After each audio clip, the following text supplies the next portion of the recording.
तारा बहनी के गान में छनौटा के लंड पेलो।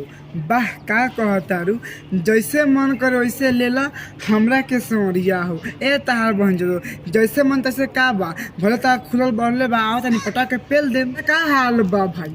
तो आज हम फिर से प्लाई कैले बानी भोजपुरी शॉर्ट वीडियो के। तो भाई लोग कसम से कहतनी ये वीडियो में नू तुहनी के बहुते कुछ देखे के मिली। तो ऐसे कहतनी भाई लोग वीडियो जल्दी से के लास्ट देखम जा, काहे कि वीडियो में नू बहुते मज़ा आएगा बा। तो वीडियो बनाने के बस एक ही मकसद बा, आप सभी को हंसाने के लिए, ना किसी के दिल को ठेस पटाने के लिए। तो बिना कोनो बकचोदी के नू आज के वीडियो स्टार्ट कर।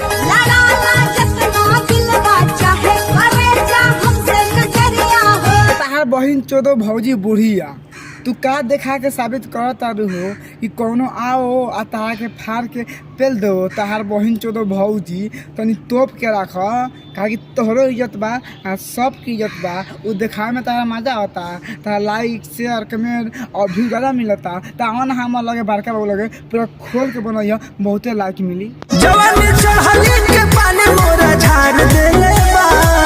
ए तार बहन चोदो भौजी ई झाड़ दिले बा पता लगता, लेकिन जब हम मोटका लौकावा अपना सामानवा के जरी मतलब सामने रखले बारू नू और गलती से तारा में चल जाई, तार बहन चोदो पक्का कहता कि फाट के नू हाथ में आ जाई।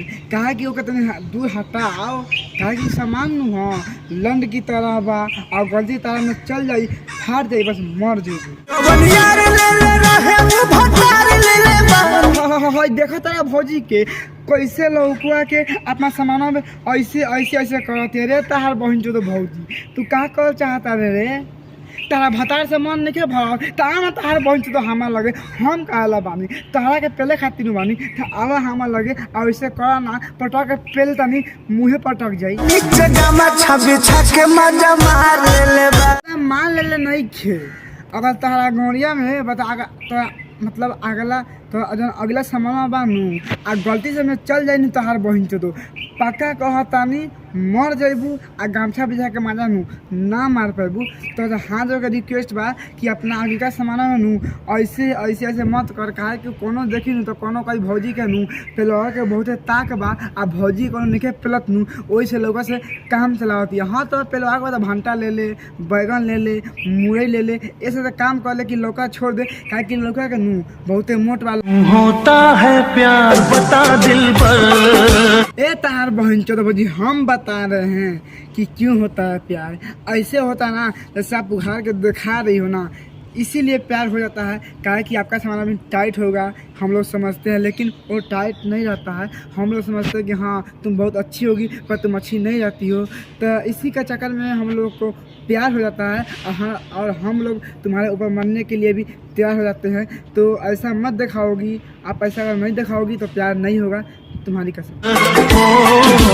कैसे अचानक मिल जाती है नजर। हाँ तार बहन जो जब तार पिलवाए के मन करे नू तो नजर का लंड भी मिल जाता है। सच बता रहा हूँ, मिल जाता है। कहा कि हम लोग को भी पहनने का मन करता है और तुमको ना पहलवाने का मन करता है। तो ये बात सही है कि नज़र से नज़र का सब कुछ से मिल जाता है। और पहली बात तो मैं आपको बता दूँ, ये दिल है। अगर दिल से दिल मिल जाता है ना तो सामान से सामान भी मिल जाता है और नज़र तो पहले बाद में मिलता है।